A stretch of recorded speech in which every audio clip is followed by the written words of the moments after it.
This is the story of a young African boy who chased a dream across the ocean and found himself trapped in a nightmare he didn't create. His name is Tunde Adewale. He was just 17 when his freedom was stolen, not by death, but by injustice. Tunde grew up in Lagos, Nigeria, a brilliant, curious teenager who spent his evenings repairing phones under a small shop umbrella, saving every naira he could for a better life.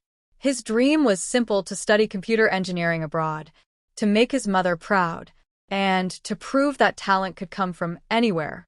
When he finally earned a scholarship to a university in the United Kingdom, his whole community celebrated. "Nar boy don make am," they shouted. For Tunde, this was the beginning of everything he had ever worked for. But he didn't know, his dream was about to be turned into a nightmare. It was his first time leaving Africa. He arrived at Heathrow Airport, nervous but excited. He handed over his passport at immigration, smiling politely, imagining what life would be like as a student in a new country.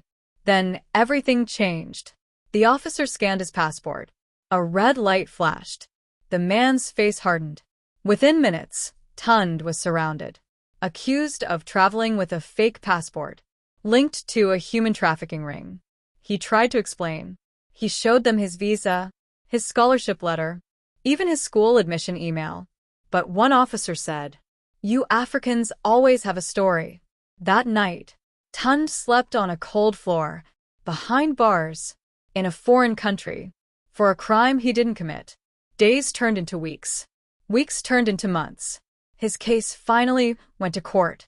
The government assigned him a lawyer, one who barely spoke to him, and didn't seem to care. The documents that could prove his innocence, sent from Nigeria, never arrived in time. The judge didn't look up. "Guilty of passport fraud," he declared. 3 years. Tunde was sentenced to 3 years in prison. And in that prison, he learned what it means to be judged, not by truth, but by accent and by skin. 2 years later, the truth finally came out. British police uncovered a fake travel agency in Lagos, a criminal ring that replaced real student passports with forged ones for illegal travelers. Tunde's passport had been swapped without his knowledge. He was innocent, completely innocent. The same system that jailed him now whispered, "We're sorry." But an apology couldn't give him back his youth.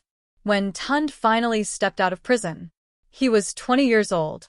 His scholarship was gone.